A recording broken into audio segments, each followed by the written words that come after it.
Hola y bienvenidos a un nuevo tutorial. Mi nombre es Jorge y hoy aprenderemos a utilizar este módulo L298N, o también se lo conoce con el nombre de doble puente H driver L298N.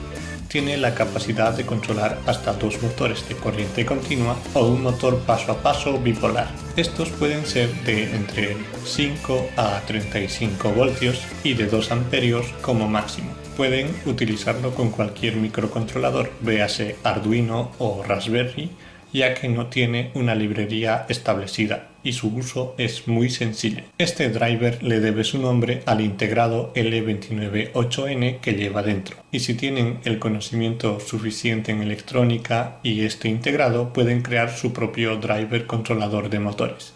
Para alimentarse usa esta bornera de 3 pines, 12 voltios GND y 5 voltios. Tiene dos formas de alimentarse dependiendo del voltaje que necesiten nuestros motores para funcionar. Y para escoger estas formas usamos este jumper que controla el regulador.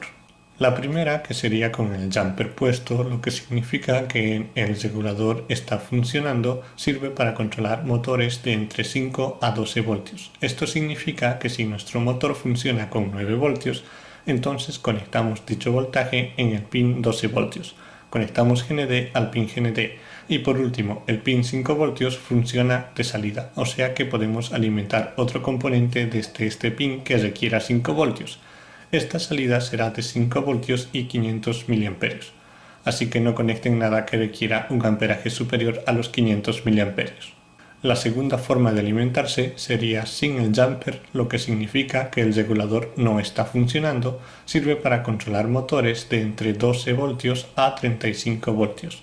Esto significa que si nuestro motor funciona con 20 voltios, conectamos dicho voltaje en el pin 12 voltios.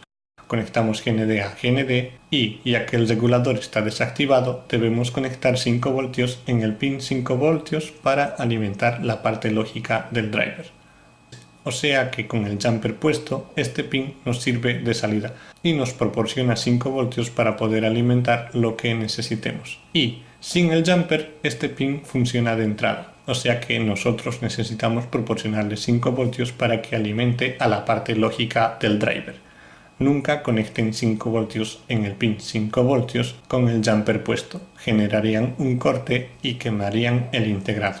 Estas dos borneras de 2 pines cada una son para conectar los dos motores de corriente continua o un motor paso a paso y son controlados por estos 4 pines. Cada uno está marcado por números. Tenemos IN1, IN2, IN3 e IN4.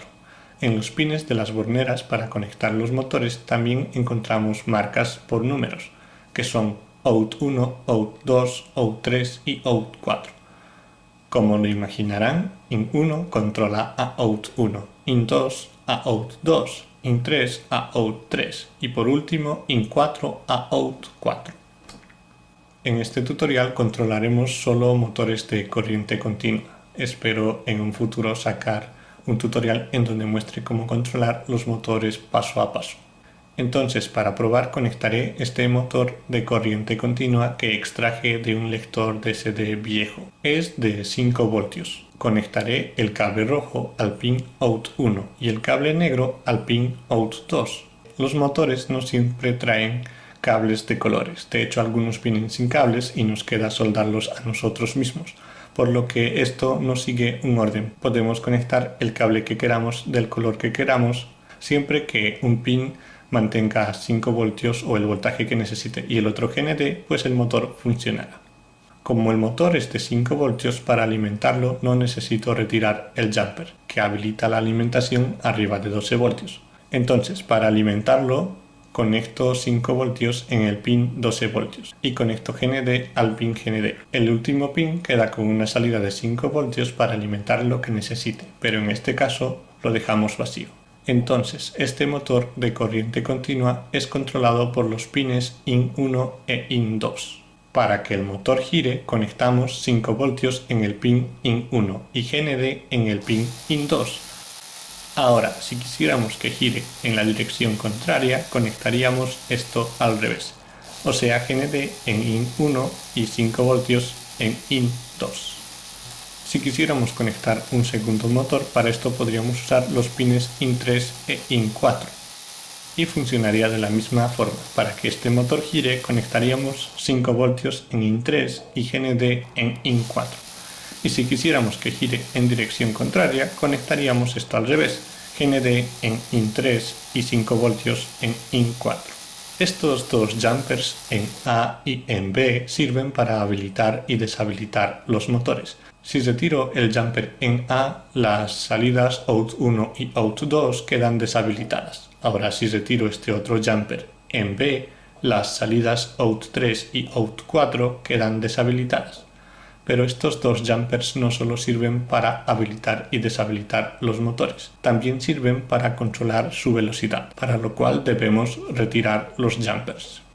Por ejemplo, para controlar la velocidad de este motor, que se encuentra conectado en los pines OUT1 y OUT2, retiramos el jumper en A. Conectamos 5 voltios en el pin IN1 y GND en el pin IN2.